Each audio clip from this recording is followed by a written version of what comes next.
Yes, this really is a motorcycle engine and not a Honda generator. Good to go, sir. Please line up. Definitely give it some throttle when you're getting started.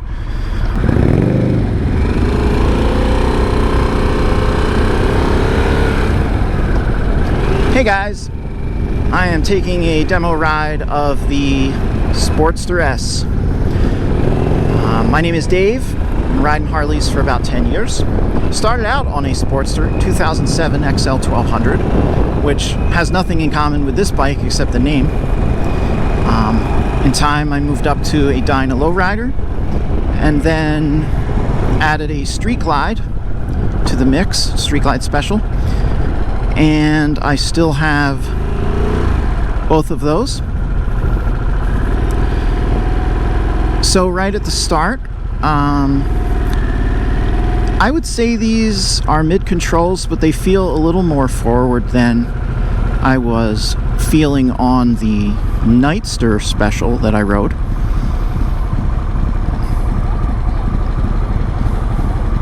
I'm leaned forward, more of a sport triangle.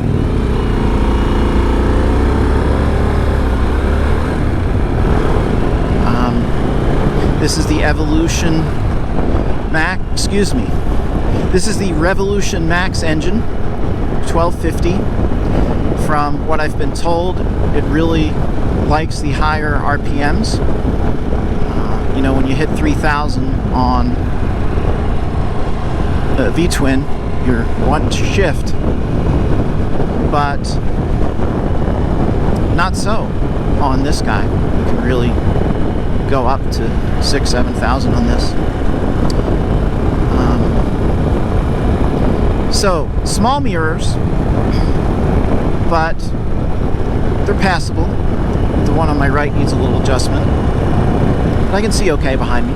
They're not vibrating at all, which is good. The seat feels good. Just getting started, of course. You need an hour to really determine if a seat is okay. One of the things that's a little different, for sure, is the shift peg. And this shift in general, the feel of the shift, is a lot different than what I'm used to with the V-twin and that transmission. Those bikes have a very pronounced clunk, and it's not quite as tactile when shifting this transmission. But I think you get used to it, and then you know what to expect. My knees are bent a little bit. I'm 6 feet tall, 32-inch inseam. I'm more of a cruiser style rider, so I don't like to be leaned forward like this. Unfortunately, this test route is slow and somewhat congested, which is different from some others I've been on. Might not get an opportunity to really accelerate on this, which is a shame because I'm sure it accelerates well.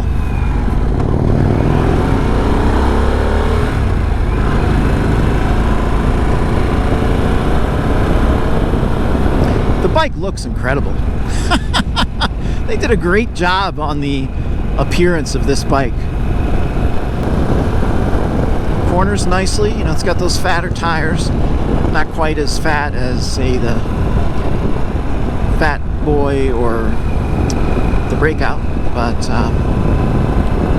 yeah, they're pretty fat. That front tire is pretty fat. So you have the TFT LED readout, and looks like the fuel cap is that mechanism where you don't have to worry about having a separate fuel cap that you forget to put back on. I only did that once, but you know, you don't want to not have a fuel cap, right? Suspension feels pretty good so far. Granted, haven't really been able to flesh it out. Some bumps and stuff.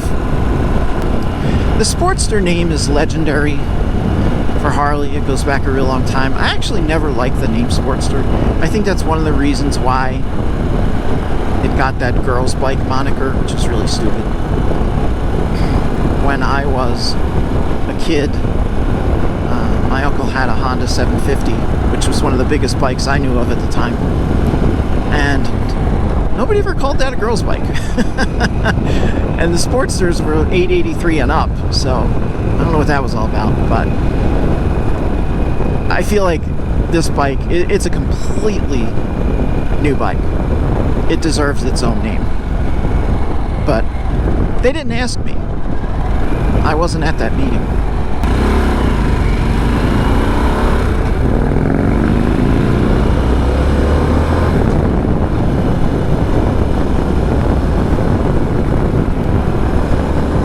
Oh yeah, the 1250 can pull.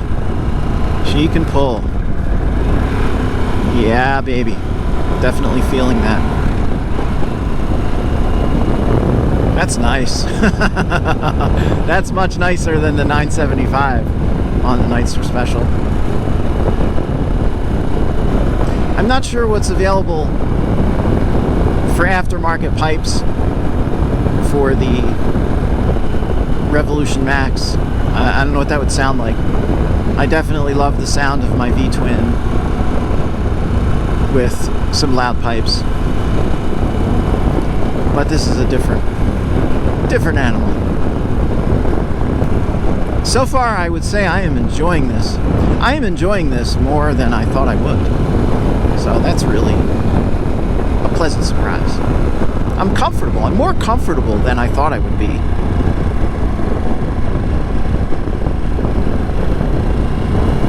Just taking in the look, the so-called cockpit.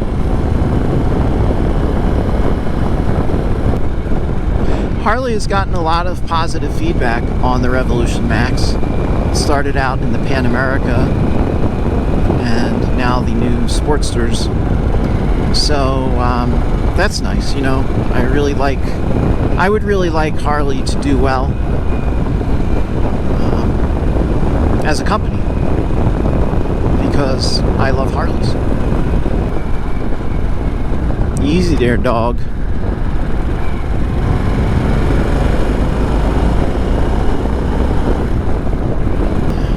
So for me, 6 foot tall, 32-inch inseam, I would feel more comfortable with the foot pegs. Foot controls move forward a little bit. It wouldn't make sense for me to have a bike like this and start modifying it into a cruiser, because that's not what it is. I feel like this would be a blast on shorter rides when you just want to go out and, as they say, grip it and rip it. But I wouldn't want to do my hour commute to work on this necessarily. Not often, anyway.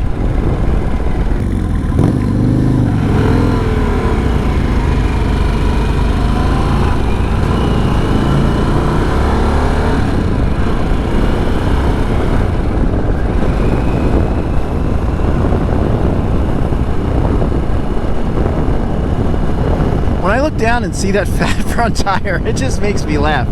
I've never had a bike with a big fat front tire like that. But that's the style for this bike, and it is really cool looking. I wonder how much it costs to outfit this baby with new tires. Definitely something I learned when I first started riding that I was not prepared for, is how often you need to replace motorcycle tires.